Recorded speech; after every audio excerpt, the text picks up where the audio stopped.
2014 to 2020 Dodge Grand Caravan alternator replacement.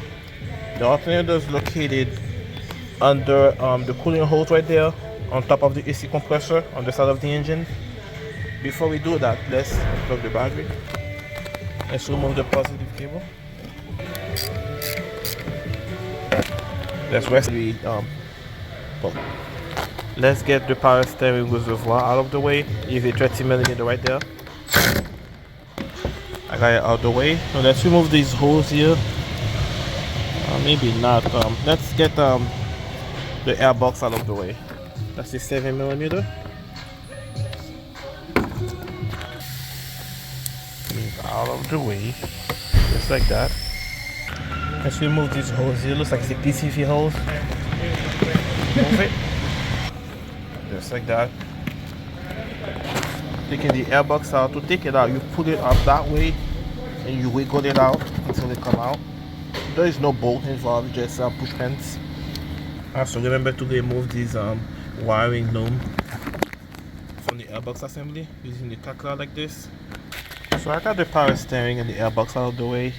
I have the power steering reservoir held with a bungee cord like this, so I don't have to unplug anything. So I need to remove the drive belt now. To do that, we need to put the car, go underneath the car. So I'm gonna pick up the car so I can remove it. Let's remove this cover here to access the crank. It's held by two 10mm each side, so let's remove them. Now here's the tensioner pulley. Let's use that so we can remove the belt out of the way using a tweed ratchet like this. Right, just like that. Now let's remove the connector in the back of the alternator. Disengage this red tab here. Now that I have the connector out of the way, I'm going to remove the battery positive cable from the back of the alternator. It is a 30mm. I'm using a wrench like this so I can get it off. I don't know if you guys can see it. That red thing up there. Now we need to remove the alternator top two bolts. With the two bolts up here, I need to remove them so I can get access. So I got the two top nut off. There is a cover that protects the alternator from debris. I need to remove that, but to do that I need to go back on top, right? And before I do that, let's remove the lower bolt on the alternator while I'm down there. The bolt's located under the alternator right there, right on top of the AC compressor. Let's take it off. Here it is. That one's the stud and the bolt. I got it off. I can't take the I think I'm gonna try to take the stud out too, to make it easier to remove the alternator. I think it's a 5mm. Here is the stud, and it's a 5mm by the way. 5mm socket can do it. I got it out. Now let's lower the vehicle so we can get access to the top bolt. Okay. So there is a shield that covers the alternator, like I mentioned earlier.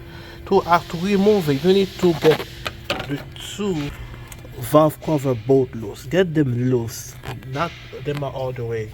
Just to get them loose and take it off with a screwdriver from that side and from the back of it. I ended up using a tool like this to pry it out. Once you do that, once you get the bolt loose, it just come out.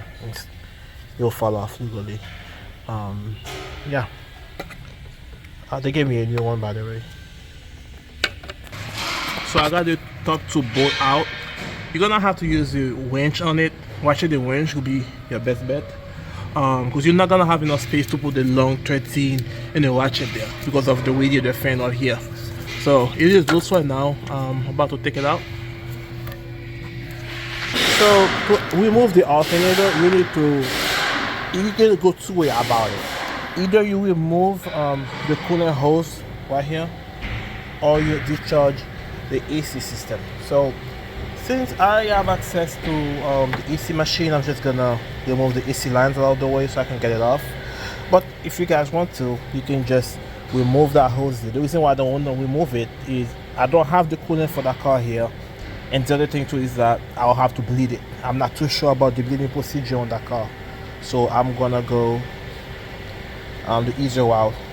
Evacuate the AC system, take the AC line out of the way, and drop the alternator, because that's what's preventing me right now from taking it off. As you guys can see right now, it is loose. It's just hanging there because of the AC compressor lines. All right, I'm recovering right now. All right, guys, back on the alternator here. I drained the AC system. I take the lines off. It's 213, the low pressure and the high pressure. I got them off, and I also removed these 13mm here for this bracket. I don't know what that is, but it's a hose that's sliding against it. I remove it and move it out of the way. It is loose, and our alternator is ready to come out now. Here it is. Here is the old alternator. I'll post the link in the comment section for the parts, what I use for it. Let's put the new one in. So I got the alternator in. I put it through like I will move it on the top like this. It goes in, and I want to put the belt in and the AC back in. Alright, drive belt E10. Take this off. So I'm about to put the AC line back in and put that bracket for this pipe here. Okay. Everything is back in, guys. That bracket bolt is in. The battery cable in the back of the alternator. The AC lines. Everything's back together pretty much. I'm about to try to start it. See how it goes. So let's put our battery in. Okay.